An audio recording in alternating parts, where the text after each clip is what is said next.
ನಮಸ್ಕಾರ ಕೆಸಿಎನ್ ವಾರ್ತೆಗಳಿಗೆ ಸ್ವಾಗತ. ಮೊದಲಿಗೆ ವಾರ್ತಾ ಮುಖ್ಯಾಂಶಗಳು. ಕುಂಬಳೆ ಜಾಕೀರ್ ಹತ್ಯಾ ಪ್ರಕರಣ, ಇಬ್ಬರು ಆರೋಪಿಗಳನ್ನು ಗೋವಾಕ್ಕೆ ಕೊಂಡೊಯ್ದು ಮಾಹಿತಿ ಸಂಗ್ರಹ, ಮುಂದುವರಿದ ತನಿಖೆ.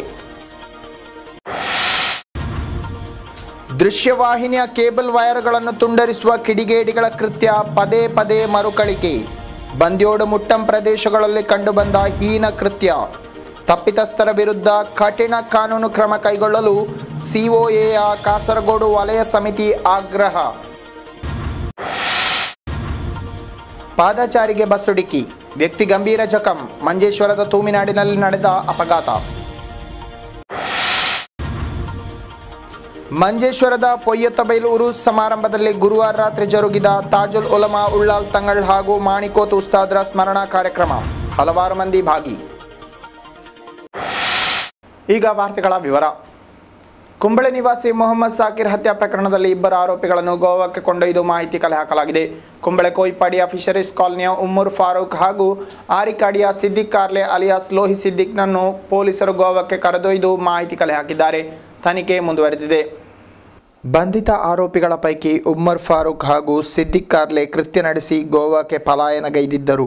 ಇದೀಗ ಇವರಿಬ್ಬರನ್ನು ಪೊಲೀಸರು ಅಲ್ಲಿಗೆ ಕರೆದೊಯ್ದು ಬಚ್ಚಿಟ್ಟುಕೊಂಡ ಸ್ಥಳ ಹಾಗೂ ಅಲ್ಲಿ ಪ್ರಕರಣಕ್ಕೆ ಸಂಬಂಧಿಸಿದ ಮಾಹಿತಿಗಳನ್ನು ಪರಿಶೀಲನೆಗೈದು ಮರಳಿದ್ದಾರೆ. ಇವರಿಬ್ಬರ ಹೊರತಾಗಿ ಪೊಲೀಸರ ವಶದಲ್ಲಿರುವ ಉಮರುಲ್ ಫಾರೂಕ್ ಹಾಗೂ ಅಬ್ದುಲ್ ಬಾಸಿತ್ನನ್ನು ತೀವ್ರ ವಿಚಾರಣೆಗೊಳಪಡಿಸಲಾಗಿದೆ. ಕಳೆದ ಫೆಬ್ರವರಿ 22ರಂದು ರಾತ್ರಿ ಕುಂಬಳೆಪೇಟೆಯಲ್ಲಿ ಮೊಹಮ್ಮದ್ ಸಾಕಿರ್ನನ್ನು ತಂಡವೊಂದು ಚಾಕುವಿನಿಂದ ಇರಿದು ಹತ್ಯೆಗೈದಿತ್ತು.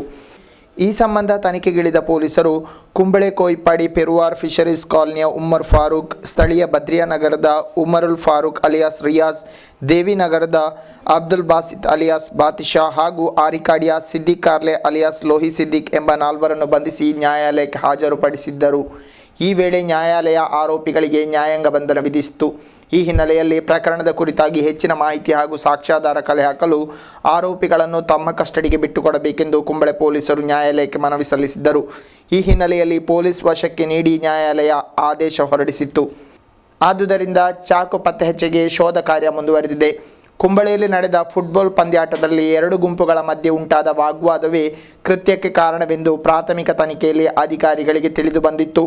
ಆದರೆ ಇದರ ಹಿಂದೆ ಬೇರೆ ಕಾರಣಗಳಿವೆಯೋ ಎನ್ನುವುದರ ಕುರಿತು ತನಿಖಾಧಿಕಾರಿಗಳು ಸಮಗ್ರ ತನಿಖೆಯನ್ನು ಮುಂದುವರೆಸಿದ್ದಾರೆ. ಬಂದ್ಯೋಡು ಮುಟ್ಟಂ ಪ್ರದೇಶಗಳಲ್ಲಿ ಕಿಡಿಗೇಡಿಗಳು ಪದೇ ಪದೇ ದೃಶ್ಯವಾಹಿನಿಯ ಕೇಬಲ್ ವೈರ್ಗಳನ್ನು ತುಂಡರಿಸುತ್ತಿದ್ದು, ಇದರ ವಿರುದ್ಧ ಕಾನೂನು ಕ್ರಮ ಕೈಗೊಳ್ಳುವುದಾಗಿ ಕೇಬಲ್ ಆಪರೇಟರ್ಸ್ ಅಸೋಸಿಯೇಷನ್ನ ಕಾಸರಗೋಡು ವಲಯ ಸಮಿತಿ ತಿಳಿಸಿದೆ. ಇಂತಹ ಕುಕೃತ್ಯ ನಡೆಸುವವರ ವಿರುದ್ಧ ಕಠಿಣ ಕ್ರಮ ಕೈಗೊಳ್ಳಬೇಕೆಂದು ಸಮಿತಿ ಆಗ್ರಹಿಸಿದೆ. ಬಂದ್ಯೋಡು ಮುಟ್ಟಂ ಪ್ರದೇಶದ ಆಸುಪಾಸುಗಳಲ್ಲಿ ದೃಶ್ಯವಾಹಿನಿಗಳನ್ನು ಮನೆಗಳಿಗೆ ತಲುಪಿಸಲು ಹಾಕಲಾಗಿರುವ ಕೇಬಲ್ ವೈರ್ಗಳು ಕಳೆದೊಂದು ವಾರದಿಂದ ಕೆಲವೆಡೆ ತುಂಡರಿಸಿದ ಸ್ಥಿತಿಯಲ್ಲಿ ಪದೇ ಪದೇ ಪತ್ತೆಯಾಗುತ್ತಿದೆ. ಪ್ರಸ್ತುತ ವಾರದಲ್ಲಿ ಪ್ರತಿ ಬಾರಿ ತುಂಡಾದ ಕೇಬಲನ್ನು ಸರಿ ಮಾಡಿದ ಮಾರನೇ ದಿನ ಮತ್ತೆ ಇಂತಹ ಕೃತ್ಯ ಮರುಕಳಿಸಿರುವುದು ಕಂಡುಬಂದಿದೆ. ಹೀಗೆ 3-4 ಬಾರಿ ಕೇಬಲ್ ವೈರನ್ನು ಆಗಂತುಕರು ತುಂಡರಿಸಿದ್ದು, ಇದರಿಂದಾಗಿ ಈ ಪ್ರದೇಶದಲ್ಲಿ ಕೇಬಲ್ ಸೇವೆ ಬಳಸುವ ಹಲವಾರು ಮನೆಗಳಿಗೆ ಚಾನಲ್ ಲಭ್ಯವಾಗದೆ ತೊಡಕುಂಟಾಗಿದೆ. ಜತೆಗೆ ಕೇಬಲ್ ಮಾಲಕರಿಗೂ ಕಿಡಿಗೇಡಿಗಳ ಇಂತಹ ಕೃತ್ಯದಿಂದ ಭಾರಿ ತೊಡಕುಂಟಾಗಿದೆ. ರಾತ್ರಿ ವೇಳೆ ಇಂತಹ ದುಷ್ಕೃತ್ಯ ನಡೆಸಲಾಗುತ್ತಿದೆ ಎಂಬ ಅಂಶ ತಿಳಿದು ಬಂದಿದೆ. ಕಿಡಿಗೇಡಿಗಳ ಈ ಉಪಟಳವನ್ನು ಗಂಭೀರವಾಗಿ ಗಣನೆಗೆ ತೆಗೆದುಕೊಂಡಿರುವ ಕೇಬಲ್ ಆಪರೇಟರ್ ಅಸೋಸಿಯೇಷನ್ನ ಕಾಸರಗೋಡು ವಲಯ ಸಮಿತಿ ಕೃತ್ಯವನ್ನು ಖಂಡಿಸಿದೆ. ಜತೆಗೆ ತಪ್ಪಿತಸ್ಥರ ವಿರುದ್ಧ ಕಠಿಣ ಕಾನೂನು ಕ್ರಮ ಕೈಗೊಳ್ಳಲು ಆಗ್ರಹಿಸಿದೆ. ಸಾಮಾನ್ಯರಿಗೂ ಎಲ್ಲ ಅಗತ್ಯ ಪೇ ಚಾನೆಲ್ಗಳನ್ನು ಸಹ ಕಾಣುವ ರೀತಿಯಲ್ಲಿ ಅತ್ಯಂತ ಅಗ್ಗದ ದರದಲ್ಲಿ ಗ್ರಾಹಕರಿಗೆ ಸೇವೆಯನ್ನು ಒದಗಿಸುವ ಕೇಬಲ್ದಾರರಿಗೆ ಉಪಟಳ ನೀಡುವ ಇಂತಹ ಕೆಲವೊಂದು ಕಿಡಿಗೇಡಿಗಳ ಕೃತ್ಯ ನಿಜಕ್ಕೂ ದುರದೃಷ್ಟ. ಪಾದಚಾರಿಗೆ ಬಸ್ಸೊಂದು ಡಿಕ್ಕಿ ಹೊಡೆದಿದ್ದು ವ್ಯಕ್ತಿ ಗಂಭೀರ ಜಖಂಗೊಂಡಿದ್ದಾರೆ. ಮಂಜೇಶ್ವರದ ತೂಮಿನಾಡು ನಿವಾಸಿ 70 ವರ್ಷ ಇಳಿವಯಸ್ಸಿನ ಆನಂದ ಗಾಯಗೊಂಡವರು. ಇವರನ್ನು ಮಂಗಳೂರಿನ ಆಸ್ಪತ್ರೆಯಲ್ಲಿ ದಾಖಲಿಸಲಾಗಿದೆ. ತೂಮಿನಾಡಿನ ಜಂಕ್ಷನ್ನಲ್ಲಿ ಗುರುವಾರ ಅಪರಾಹ್ನ ಅಪಘಾತ ನಡೆದಿದೆ. ಗುರುವಾರ ಮಧ್ಯಾಹ್ನ 12:30 ವೇಳೆ ಸ್ಥಳೀಯ ನಿವಾಸಿ ಆನಂದರು ಸಾಮಗ್ರಿ ಖರೀದಿಸಲು ತೂಮಿನಾಡಿಗೆ ಬಂದಿದ್ದರು. ಈ ವೇಳೆ ಪೇಟೆಯ ಜಂಕ್ಷನ್ನಲ್ಲಿ ರಸ್ತೆ ದಾಟುತ್ತಿದ್ದಾಗ ಕೇರಳ ಸಾರಿಗೆ ನಿಗಮದ ಬಸ್ಸೊಂದು ಅಮಿತ ವೇಗದಲ್ಲಿ ಬಂದಿದ್ದು ಆನಂದರಿಗೆ ತಗುಲಿದೆ.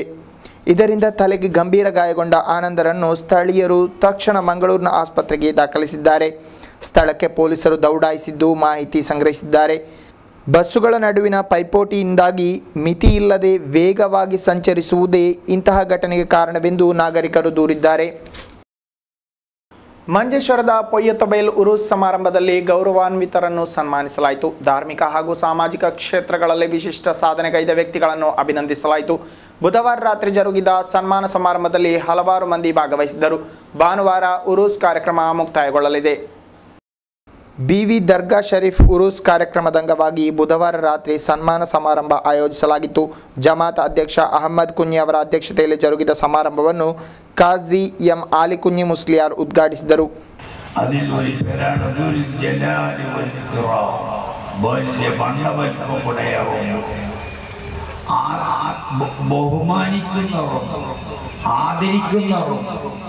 അല്ലാഹു സുബ്ഹാനഹു വ തആല ആദരിക്കലുണ്ട്, ആദരിച്ചിട്ടുമുണ്ട്, ആദരിക്കുകയും ചെയ്യുന്നു.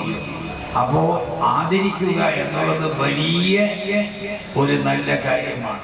ಈ ಸಂದರ್ಭದಲ್ಲಿ ವೇದಿಕೆಯಲ್ಲಿ ಡಿಎಂಕೆ ಮೊಹಮ್ಮದ್, ಉಮ್ಮರ್ ಓಡಂಗಳ, ಪ್ರೊಫೆಸರ್ ಇಸ್ಮಾಯಿಲ್, ಇಬ್ರಾಹಿಂ ಮಾಸ್ಟರ್, ಮೊಯ್ದೀನ್ ಕುಟ್ಟಿ, ನೀರಳಿಕೆ ಮೊದಲಾದ ಗಣ್ಯರು ಉಪಸ್ಥಿತರಿದ್ದರು. ಸಮಾರಂಭದಲ್ಲಿ ಪೊಯ್ಯತಬೈಲ್ ಜಮಾತ್ ಮಾಜಿ ಅಧ್ಯಕ್ಷ N Ahmed Kunhi, PK Kunhahammed Musliyar, Haji T Ahmed Kunhi, PK Mohammed Haji Hasan Bail, Iddeen Kunhi Haji Muttanja, Hussain Kunhi Kanandur, Ummer Madanaje ಮೊದಲಾದವರನ್ನು ಸನ್ಮಾನಿಸಲಾಯಿತು. ಗುರುವಾರ ರಾತ್ರಿ ತಾಜುಲ್ ಉಲಮಾ ಉಳ್ಳಾಲ್ ತಂಗಳ್ ಹಾಗೂ ಮಾಣಿಕೋತ್ ಉಸ್ತಾದರ ಸ್ಮರಣೆ ಕಾರ್ಯಕ್ರಮ ನಡೆಯಿತು. ಮುಖ್ಯ ಅತಿಥಿಗಳಾಗಿ ಜಲಾಲುದ್ದೀನ್ ಅಲ್ ಹಾದಿ ಅಲ್ ಮದನಿ ಉಜಿರೆ ತಂಗಳ್ ಉಪಸ್ಥಿತರಿದ್ದರು. ಸಮಸ್ತ ಕೇರಳ ಜಯತುಲ್ ಉಲಮಾ ಕಾರ್ಯದರ್ಶಿ ಎಪಿ ಅಬುಬಕರ್ ಮುಸ್ಲಿಯಾರ್ ಮುಖ್ಯ ಭಾಷಣ ಮಾಡಿದರು. ಕಾಜಿ ಆಲಿಕುಂಞಿ ಮುಸ್ಲಿಯಾರ್ ರವರ ಅಧ್ಯಕ್ಷತೆಯಲ್ಲಿ ಮಾರ್ಚ್ 7ರಂದು ಜರುಗುವ ಸಮಾರೋಪ ಸಮಾರಂಭವನ್ನು ಅಸೈದ್ ಇಬ್ರಾಹಿಂ ಖಲೀಲ್ ಬುಖಾರಿ ತಂಗಳ್ ಉದ್ಘಾಟಿಸಲಿದ್ದಾರೆ. 8ರಂದು ಬೆಳಿಗ್ಗೆ ಮೌಲಿದ್ ಪಾರಾಯಣ ನಡೆಯುವುದರೊಂದಿಗೆ ಉರೂಸ್ ಕಾರ್ಯಕ್ರಮಕ್ಕೆ ತೆರೆ ಬೀಳಲಿದೆ. ಕಾಸರಗೋಡು ಮನ್ನಿಪಾಡಿಯ ಶ್ರೀ ದುರ್ಗಾ ಪರಮೇಶ್ವರಿ ದೇಗುಲದ ಪ್ರತಿಷ್ಠೋತ್ಸವ ಸಂಪನ್ನವಾಯಿತು. ಉತ್ಸವದ ಅಂತಿಮ ದಿನವಾದ ಗುರುವಾರ ವಿಶೇಷ ವೈದಿಕ ಕಾರ್ಯಗಳು ನೆರವೇರಿದವು. 2 ದಿನಗಳಾಗಿ ನಡೆದ ದೇಗುಲದ 24ನೇ ಪ್ರತಿಷ್ಠೋತ್ಸವದ ಅಂತಿಮ ದಿನವಾದ ಗುರುವಾರ ಬೆಳಗ್ಗಿನಿಂದಲೇ ಶ್ರೀ ಕ್ಷೇತ್ರಕ್ಕೆ ಅಸಂಖ್ಯಾತ ಭಕ್ತರು ದೇವಿಯ ದರ್ಶನ ಪಡೆಯಲು ಆಗಮಿಸಿದ್ದರು. ದುರ್ಗಾಂಬಿಕೆಗೆ ವಿಶೇಷ ಅಲಂಕಾರ ಪೂಜೆಗಳು ನೆರವೇರಿದವು. ಸಂಜೆ ಸಾಂಸ್ಕೃತಿಕ ಕಾರ್ಯಕ್ರಮದ ಅಂಗವಾಗಿ ಸ್ಥಳೀಯ ನೃತ್ಯ ತಂಡದವರಿಂದ ನಡೆದ ವಿವಿಧ ನೃತ್ಯಗಳು ನೆರೆದವರನ್ನು ರಂಜಿಸಿದವು. ರಾತ್ರಿ ದೇವಿಗೆ ವಿಶೇಷ ಮಹಾಪೂಜೆ ನೆರವೇರುವುದರ ಮೂಲಕ ಉತ್ಸವ ಸಂಪನ್ನವಾಯಿತು. ಅಕ್ರಮವಾಗಿ ಕೋಳಿ ಸಾಗಿಸುತ್ತಿದ್ದ ಟೆಂಪೋವನ್ನು ವಶಪಡಿಸಲಾಗಿದೆ. ಕರ್ನಾಟಕದಿಂದ ಅನಧಿಕೃತವಾಗಿ ಟೆಂಪೋದಲ್ಲಿ ಕೋಳಿಗಳನ್ನು ರಾಜ್ಯಕ್ಕೆ ಸಾಗಿಸುತ್ತಿದ್ದಾಗ ಬಜಕೂಡ್ಲಿನಲ್ಲಿ ಪೊಲೀಸರು ಸೆರೆ ಹಿಡಿದಿದ್ದಾರೆ. ಬಳಿಕ ವಾಹನವನ್ನು ತೆರಿಗೆ ಇಲಾಖಾ ಅಧಿಕಾರಿಗಳಿಗೆ ಹಸ್ತಾಂತರಿಸಲಾಗಿದ್ದು 42,000 ರೂಪಾಯಿ ದಂಡ ವಸೂಲಿಗೈದ ಬಳಿಕ ವಾಹನವನ್ನು ಬಿಟ್ಟುಕೊಡಲಾಯಿತು. ಬದಿಡ್ಕ ಠಾಣಾ ಪೊಲೀಸರು ಕಾರ್ಯಾಚರಣೆ ನಡೆಸಿದ್ದರು. ಕಾರು ಬೈಕ್ ಡಿಕ್ಕಿ ಹೊಡೆದು ಬಾಲಕ ಮೃತಪಟ್ಟಿದ್ದಾನೆ. ಬೈಕಿನಲ್ಲಿದ್ದ ತೆಕ್ಕಿಲ್ ನಿವಾಸಿ 16 ವರ್ಷ ಪ್ರಾಯದ ಎನ್ ಮೊಹಮ್ಮದ್ ಶಾಫಿ ಮೃತ ದುರ್ದೈವಿ. ಚೆರ್ಕಳ ಬದಿಯಡ್ಕ ರಸ್ತೆಯ ಎಡನೀರು ಗೇಟ್ ಬಳಿ ದುರ್ಘಟನೆ ನಡೆದಿದೆ. ಬೈಕಿಗೆ ಎದುರಾಗಿ ಬಂದ ಕಾರು ಡಿಕ್ಕಿ ಹೊಡೆದಿದೆ. ಸ್ಥಳದಲ್ಲಿ ಗಂಭೀರ ಗಾಯಗೊಂಡ ಶಾಫಿಯನ್ನು ತಕ್ಷಣ ಸ್ಥಳೀಯರು ಆಸ್ಪತ್ರೆಗೆ ಸಾಗಿಸಿದರೂ ಜೀವ ಉಳಿಸಲಾಗಲ್ಲ. ಮೊಕದ್ದಮೆ ದಾಖಲಿಸಲಾಗಿದೆ. ಶಾಫಿಯು ಚಟ್ಟಂಚಾಲ್ ಹೈಯರ್ ಸೆಕೆಂಡರಿ ಶಾಲೆಯ 10ನೇ ತರಗತಿ ವಿದ್ಯಾರ್ಥಿಯಾಗಿದ್ದನು. ಮೃತನು ತಂದೆ ತಾಯಿ ಹಾಗೂ ಸಹೋದರ ಸಹೋದರಿಯರನ್ನು ಹೊಂದಿದ್ದಾನೆ. ಮಾರಕ ಕೀಟನಾಶಕ ಎಂಡೋಸಲ್ಫನ್ ಅನ್ನು ರಾಜ್ಯದಿಂದಲೇ ಹೊರಗೆ ಸಾಗಿಸಿ ನಿರ್ಜೀವಗೊಳಿಸುವ ಹೊಸ ಯೋಜನೆಗೆ ಸರ್ಕಾರ ಮುಂದಾಗಿದೆ. ಎಂಡೋಸಲ್ಫನ್ ಅನ್ನು ರಾಜ್ಯದಿಂದ ಹೊರಗೆ ಸಾಗಿಸುವ ಕಾರ್ಯವನ್ನು ಸರ್ಕಾರವೇ ಮುಂದಾಗಿ ನಿಂತು ನಡೆಸಲು ನಿರ್ಧರಿಸಿದೆ. ಈ ಮೂಲಕ ಎಂಡೋ ಮುಕ್ತ ರಾಜ್ಯವನ್ನಾಗಿಸಲು ಕೇರಳ ಸರ್ಕಾರ ಪಣ ತೊಟ್ಟಿದೆ. ಸದ್ಯ ಕಾಸರಗೋಡು ಹಾಗೂ ಪಾಲ್ಘಾಟ್ನ ಜಿಲ್ಲೆಗಳಲ್ಲಿರುವ ತೋಟಗಾರಿಕಾ ನಿಗಮಗಳ ಎಸ್ಟೇಟ್ ಕಚೇರಿಗಳಲ್ಲಿ ಎಂಡೋಸಲ್ಫನ್ ಕೀಟನಾಶಕವನ್ನು ಸಂಗ್ರಹಿಸಿಡಲಾಗಿದೆ. ಆದರೆ ಇದನ್ನು ನಿರ್ಜೀವಗೊಳಿಸುವ ಸಲುವಾಗಿ ಇದನ್ನು ಇಲ್ಲಿಂದ ಬೇರೆಡೆಗೆ ಸಾಗಿಸಲು ಕಳೆದ 5 ತಿಂಗಳಲ್ಲಿ ಸರ್ಕಾರ 2 ಬಾರಿ ಟೆಂಡರ್ ಕರೆದರೂ ಅದಕ್ಕೆ ತಜ್ಞ ತಂಡಗಳು ಲಭಿಸಿಲ್ಲ. ಈ ಹಿನ್ನೆಲೆಯಲ್ಲಿ ಆ ಹೊಣೆಗಾರಿಕೆಯನ್ನು ಸರ್ಕಾರವೇ ನೇರವಾಗಿ ವಹಿಸಿಕೊಳ್ಳಲು ತೀರ್ಮಾನಿಸಿದೆ.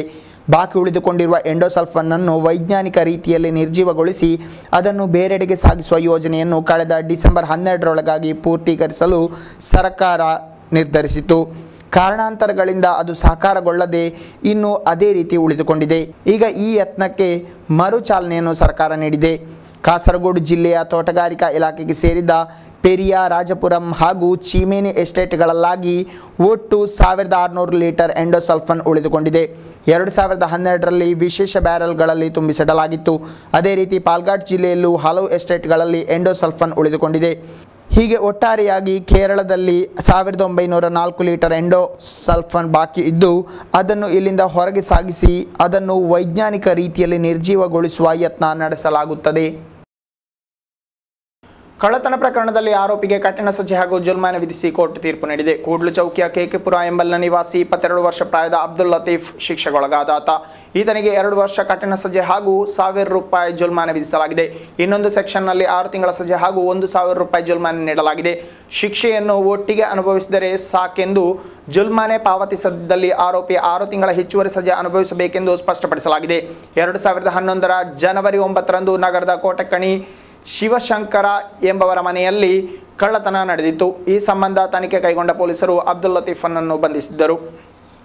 ಕೊನೆಗೆ ಮತ್ತೊಮ್ಮೆ ವಾರ್ತೆಗಳ ಮುಖ್ಯಾಂಶಗಳು. ಕುಂಬಳೆ ಜಾಕೀರ್ ಹತ್ಯಾ ಪ್ರಕರಣ, 2 ಆರೋಪಿಗಳನ್ನು ಗೋವಾಕ್ಕೆ ಕೊಂಡೊಯ್ದು ಮಾಹಿತಿ ಸಂಗ್ರಹ, ಮುಂದುವರಿದ ತನಿಖೆ. ದೃಶ್ಯವಾಹಿನಿಯ ಕೇಬಲ್ ವೈರ್ಗಳನ್ನು ತುಂಡರಿಸುವ ಕಿಡಿಗೇಡಿಗಳ ಕೃತ್ಯ ಪದೇ ಪದೇ ಮರುಕಳಿಕೆ. ಬಂದ್ಯೋಡು ಮುಟ್ಟಂ ಪ್ರದೇಶಗಳಲ್ಲಿ ಕಂಡುಬಂದ ಹೀನ ಕೃತ್ಯ. ತಪ್ಪಿತಸ್ಥರ ವಿರುದ್ಧ ಕಠಿಣ ಕಾನೂನು ಕ್ರಮ ಕೈಗೊಳ್ಳಲು ಸಿಒಎಯ ಕಾಸರಗೋಡು ವಲಯ ಸಮಿತಿ ಆಗ್ರಹ. ಪಾದಚಾರಿಗೆ ಬಸ್ಸುಡಿಕ್ಕಿ, ವ್ಯಕ್ತಿ ಗಂಭೀರ ಜಖಂ. ಮಂಜೇಶ್ವರದ ತೂಮಿನಾಡಿನಲ್ಲಿ ನಡೆದ ಅಪಘಾತ. ಮಂಜೇಶ್ವರದ ಪೊಯ್ಯತ್ತಬೈಲು ಉರೂಸ್ ಸಮಾರಂಭದಲ್ಲಿ ಗುರುವಾರ ರಾತ್ರಿ ಜರುಗಿದ ತಾಜುಲ್ ಉಲಮಾ ಉಳ್ಳಾಲ್ ತಂಗಳ್ ಹಾಗೂ ಮಾಣಿಕೋತ್ ಉಸ್ತಾದ್ರ ಸ್ಮರಣಾ ಕಾರ್ಯಕ್ರಮ. ಹಲವಾರು ಮಂದಿ ಭಾಗಿ. ಇಲ್ಲಿಗೆ ಇಂದಿನ ವಾರ್ತಾ ಪ್ರಸಾರ ಮುಕ್ತಾಯವಾಯಿತು. ಮುಂದಿನ ವಾರ್ತಾ ಪ್ರಸಾರದೊಂದಿಗೆ ಮತ್ತೆ ಭೇಟಿಯಾಗೋಣ. ವಂದನೆಗಳು.